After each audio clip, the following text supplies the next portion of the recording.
It was a journey no one expected. Famine in Judah had brought them together in Moab, and now nothing could tear them apart. For Naomi, the return to Bethlehem was a bitter one. Behind her lay her husband and 2 sons, buried in foreign soil. For Ruth, a new land, a new people, a redeemer, an extraordinary journey of unyielding devotion. A love story for the ages. Ruth, your people shall be my people.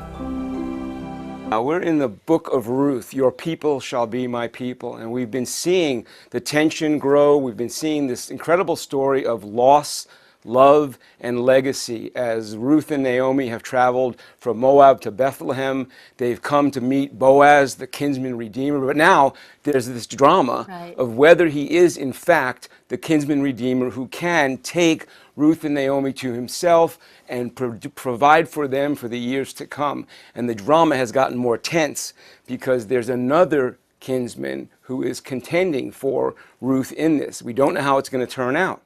So really, we're seeing the drama unfold in a fresh and lively way, and the Bible's really coming alive now in the story of romance and redemption. So let's get to it right now.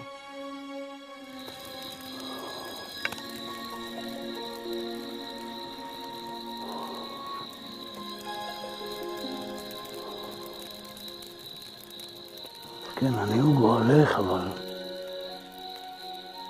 יש גואל קרוב ממני. אולי הוא ירצה לגאול אותך. אם הוא לא ירצה, אני אגאל אותך. מבטיח לאחי אדוני.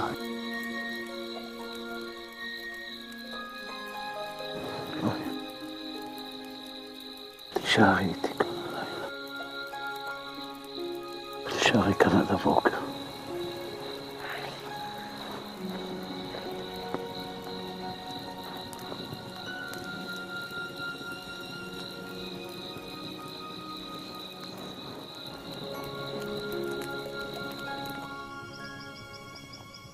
And Ruth lay at his feet until morning, arising early, lest she be recognized.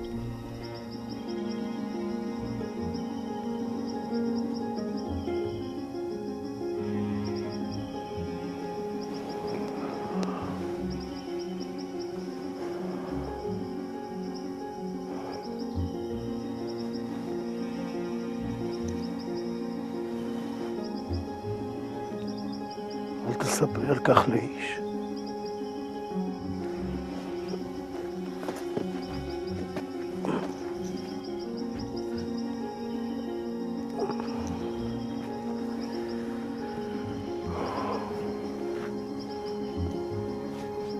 בואי, תני לי את הצעיף שלך. בואי.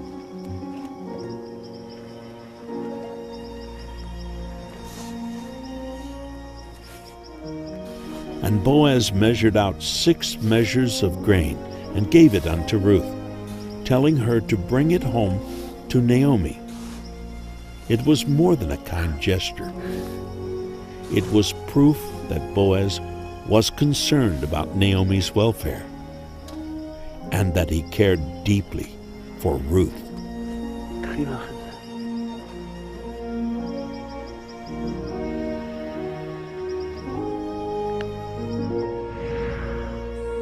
The drama is unfolding between Boaz and Ruth, and it's about to take an interesting turn. You know, the mutual honor that's shown here is really quite amazing. There's Ruth in her boldness coming into a threshing floor of men, an unheard of idea in the time, in the culture of the day. And Boaz, his ability to cover her, and not only to cover her, to extend his skirt over her, which has such spiritual meaning, but then to tell her, Eshet Chayil At, in the Hebrew, you are a virtuous woman. And not only so, but he says that, my daughter, fear not, I will do to you all that you ask, for the whole city of my people knows that you are a worthy woman. What a great testimony for Ruth, that Boaz is confident that the way she's carried herself, her treatment of Naomi, her manner is so amazing. He said to her, I've seen that you haven't gone after the young men, whether they're rich or poor. You've saved yourself, you've kept yourself. He's telling her about her virtue, and he's reminding her that the whole city knows that. It's a really wonderful covering that he's extending over her. And some people speculate that Proverbs 31 may be related to the book of Ruth. For instance, every Friday night at Shabbat, we sing to one another. The husband sings to the wife sings to the husband, and we bless each other. I suggest you try this at home. Don't wait for Friday, you can do it any day. But we sing over one another blessing. And the husband's blessing over the wife is from Proverbs 31. And he asks the question very similar to this phrase in Ruth. He asks, Eshet Chayil Mimtza, a virtuous woman who can find. Boaz calls Ruth a virtuous woman. We ask on Friday night, where can one find a virtuous woman? And we tell our wife all that Proverbs 31 says about her. It's a wonderful time. And then the wife, in turn, reads Psalm 1 over the husband, or speaks a psalm like that to him, sings to him, and lets him know that he's blessed if he walks in the counsel of the godly, and if he walks after the Lord and stays close to the Lord, fuels his passion for the Lord. There's a mutual blessing. They bless one another. They bless the children. And anyone who comes into that circle gets the overflow of that blessing. It's a wonderful time. And we sort of see the roots of that here in the story of Ruth, don't we? Where Ruth is being called one who is a virtuous woman. And Boaz is saying that she's known in the city by her testimony, by her reputation. But there's about to be a very interesting turn, and the drama is going to get thicker, because Boaz lets her know that there is another Goel, there's another kinsman, another relative who is nearer, who is closer than Boaz, and actually has the first right to redeem Ruth and Naomi. Now, if this was a Hollywood drama, he would be the sort of a villainous character and Boaz the hero, perhaps. But he has the right to redeem Ruth. And Boaz knows that. According to the laws of the Torah, he knows that this other man has the first right to the redemption. So he lets Ruth know that this is a very serious thing, because they are obviously being very closely drawn to one another. And it's getting to be an intimate and a loving, romantic, beautiful unfolding. And yet here's the high point in the drama, in a sense, that this other kinsman could come in first and say, no, I want Ruth. And it would take away the entire story. It would change everything. You know, remember that the kinsman, the Goel, he had to be a relative. He had to be willing to perform. He had to be able to perform the redemption. And he had to be willing to assume all the obligations that come with redeeming the relative, redeeming Ruth in this case. And so Boaz lets Ruth know that he is disturbed in his spirit, you could say. He is concerned that this other Goel may come in and take her away from him. And we're drawn in the story of Ruth, because we're rooting for Boaz and Ruth to come together. And we're going to see how God orchestrates this.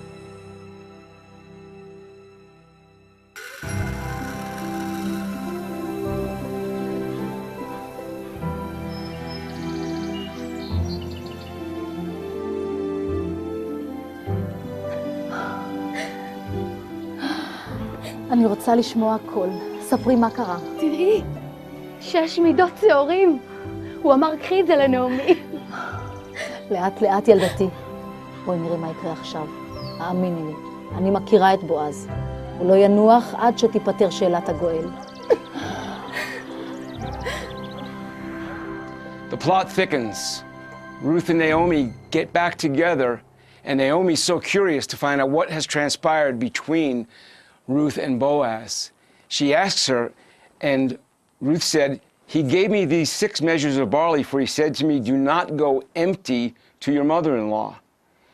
Then said she, Naomi, sit still, my daughter, until you know how the matter will fall, for the man will not rest until he settles the matter this day. In the Hebrew, it says, Lo yishkot ha'ish, ki im kila hadavar hayom. The man will not rest till he settles the matter this day. These are significant statements from Boaz to Ruth to Naomi. And especially for Naomi's ears, she's hearing something that you and I might not pick up right away. Do you remember way back in chapter 1, verse 21, Naomi, when she's asking to be called bitter because she feels that the Lord has dealt harshly with her, or her life has come to such a bitter place. She says, call me Mara, bitter, instead of Naomi, pleasant. And yet here we see God overturning that testimony through Ruth, taking Boaz, using Boaz to overturn the testimony of empty and full and reversing it. Whereas Naomi felt that she was gone, she had come back empty into the land. Now Ruth is going to come full from Boaz. And what a beautiful picture that is of our encounters with Yeshua and how he fills us. He fills our life with meaning, with purpose, with even destiny. I want to encourage you today to ask him to fill you to fullness. And that's what happens to Ruth. And it's a wonderful story. It's a wonderful time in their encounter between Ruth and Naomi. They're back together. This reversal has taken place. And there's a secret code here for Naomi. I believe that every Hebrew number has a meaning. None of them are without meaning. And the number 6 speaks of the fullness of creation before rest comes on the 7th day. It really speaks about the 6 days of creation. It's also the number of man. But Naomi, in her hearing, she ties this to the giving of 6 measures of barley. It wasn't 5, it wasn't 7, it was 6 measures of barley. And the signal to Naomi is this man is going to have his creation. He's going to see the fullness of creation come, and then he will rest. In other words, Boaz is signaling her, I won't rest until I have the redemption that I believe God has put before me. In other words, I am to be the kinsman redeemer. And it's a picture of the fullness of redemption. You know, it's like the seamless robe of Yeshua. It's like the way that the robe was placed over Ruth. It reminds me of the seamless robe of Yeshua. That even when he was on the cross, when the soldiers were gambling over the robe, they would not tear it apart. They would not take it to pieces because it had such authority in their minds. It was connected to one of godly authority, and they knew that. They knew he was innocent. They knew he was godly, and they knew he was sent from God. And so they gambled over the robe symbolizing that skirt, that hem, the fullness of his garment that could be extended to you and to me. And not only so, that robe was never torn, and yet at the cross, the very veil in the temple was torn, symbolizing and signaling the end of the priesthood of man and the beginning of the fullness of the priesthood of Yeshua HaMashiach, our high priest. That veil being rent was a signal, just as the signal from Boaz to Naomi through Ruth was that fullness had come, redemption was coming. Well, so it was at the cross. For you and for me, when that blood was shed, when that fullness came, the veil in the temple was rent, and the priesthood of Yeshua was instituted forever in eternity.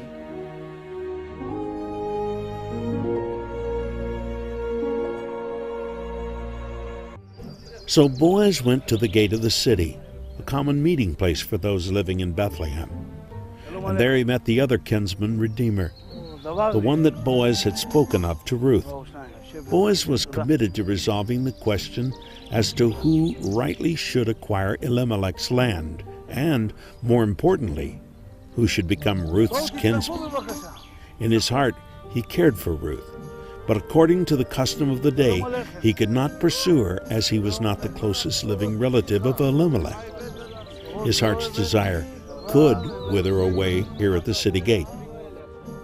An important meeting such as this deserved a proper hearing by Bethlehem's most respected elders. None of them knew it, but they were about to witness a decision which would affect the future of all Israel. Boaz's good standing in the community couldn't help him here, nor could his wealth. It was all in the hands of the Lord. נעמי, שחזרה מארץ מואב, רוצה למכור את חלקת האדמה של אלימלך, אחינו. אני מציע שתקנה אותה. גאל אותה למען עניי הזקנים, היום. אתה הגואל הראשון, אחריך אני. אלימלך היה תמיד איש טוב. אדמתו הייתה עשירה ופוריה, כן. אני אגאל אותה.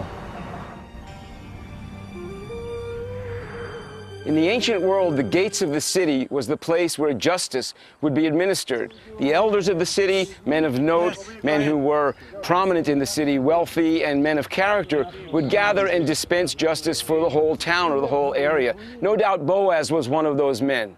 He was a wealthy landowner, he was a man of stature and known character, and so we see him gathering elders in the gates of the city in order to have this witness for the adjudication of the situation with Ruth and the near kinsman.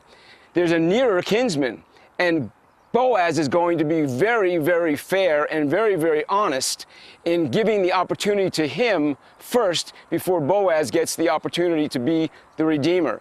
He knew that there was a next in line, and he needed to bring it before the elders of the gates to make sure that he had done it according to the scripture. So he brings this matter, and he brings it before the man, and he says, are you willing to buy back all of the land of Naomi and to buy also Ruth, a Moabitess? He puts the cards on the table that the woman that he'd be paying for and the land that he'd be acquiring would come with a Moabite wife.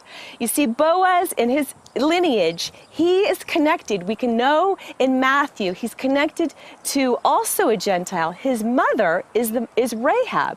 It's quite funny, you know, how God is interweaving these Jews and Gentiles in his holy plan. Yeah, it's speaking on a personal note of Jews and Gentiles. Back when I was falling in love with you, there were other suitors in line. There were other gentlemen in line who were actually trying to wed you, marry you, and I had to really give it to God. And I think Boaz is really picturing for us as believers. We understand that he's a type of Messiah, but he's also showing us the way that we need to, when we know what we want, we still need to lay it before the Lord and say, God, your way, not mine. If it be your will, if it's something that you want from me, so be it. And if not, I know you have something better for me or something different for me, and I trust you.